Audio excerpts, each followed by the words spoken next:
So guys, it's EcBoy, Team Calamity, and this is the second version of Agents for the new format.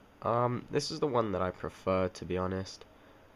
I know that the E-Tele variant is a lot of fun, but I think that this is the better deck. It's just the more slow kind of standard version. Doesn't instantly die to Maxi and stuff like that. So yeah, not too many changes to be honest, but I'll just go through the deck. 3 Venus, 2 Earth, 3 Shine Ball, 2 Hyperion, Christia, BLS Chaos Sorcerer, 2 Maxi and a Herald, 1 Honest, 1 Gauze, 2 Tour Guide, Sangan, Night Assailant, and 2 Thunder King and a Reaper. Then triple MST, double Duality, Book, Storm, Reborn, Dark Hole, 2 TT, 2 Bottomless, and 3 Song. So this deck is 41 cards. The E-Tele one was 40, so it was pretty much just dropped the Teles and the Krebons for 2 Bottomless, 2 Thunder King, Reaper, and 2 Duality. So with this variant, obviously you don't have as much speed, you can't spam rank 2s and synchros as much, but you get a lot more consistency and a lot more control. Obviously I'd much rather draw into Thunder Kings, Reaper, Bottomless, and Duality than I would into Krebons, and sometimes even E-Tele. They all go very nicely with the deck. Thunder King is just a great normal summon. It's a light for things like Honest, if that matters, but it just hinders a lot of the meta. It's great against pretty much every deck right now. And now that Inzektas are out of the picture, really, Thunder King is a card to look out for. It probably will dominate the format. Spirit Reaper just works nicely in the deck as well. It's a dark for the 2 Chaos monsters, but also it's easy for it to just get swings in if you're being down with Gachi and stuff like that. And in general, it's just a good card to wall with and all of that, and exceeds all that good stuff. And 2 Duality just to fetch whatever you need. You can dig into things like Hyperions, even though you only run 2. If you need any traps or something like that, I shouldn't have to explain Duality. It's just a great card. And yeah, if you can special summon stuff, you don't have to use Duality whenever you have it. Again, I shouldn't be saying this, but it's fairly obvious, but a lot of people will be like, oh, you run Venus and Hyperions, so why are you using Duality? It should be obvious. You don't have to use Duality every time you have it, but it's just a great card to have. Also, people asking about Maxi in the last video. I just prefer Maxi at this stage of the format because everything is kind of up in the air.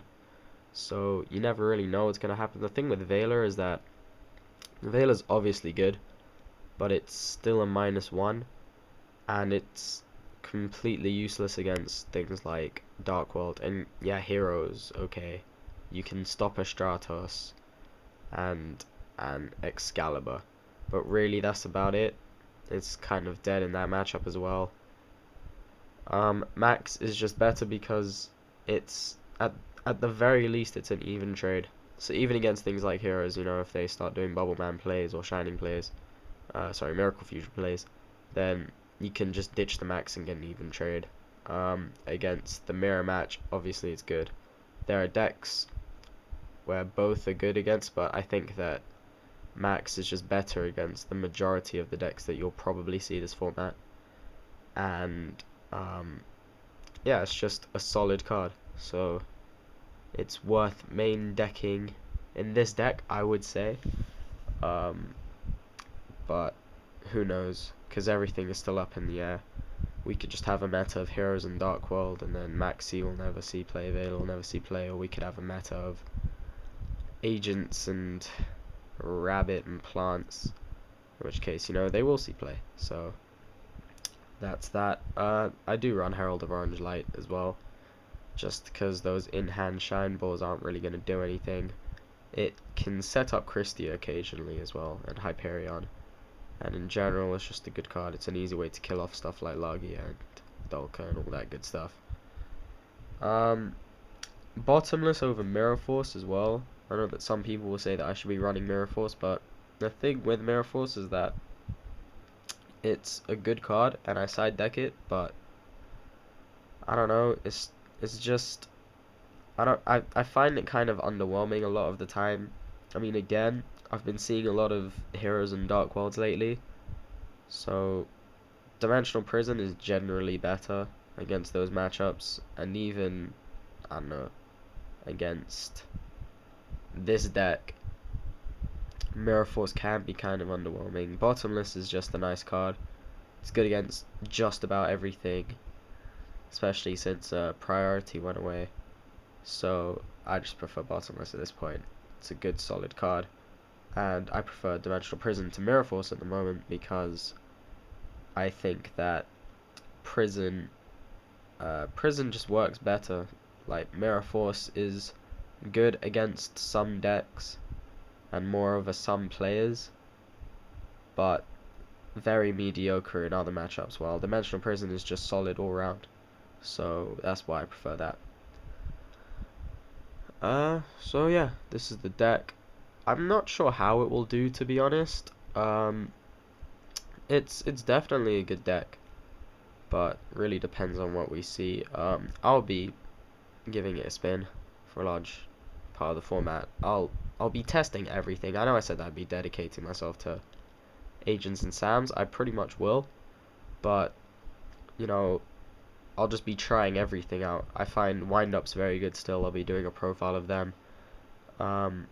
I Rabbit is still good. Heroes are good. Dark Worlds, Dark Worlds are always good, but their biggest problem is themselves. So I don't think they'll ever be tier as such, but they're still a very good deck. Of course, I'll be testing out Black Wings. They are my signature deck. So, I'll be trying out a lot of stuff. But this is something that I definitely like. I definitely think that it's a good deck, this format.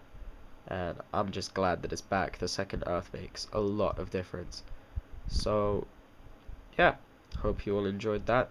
This is EcBoy, and see you all.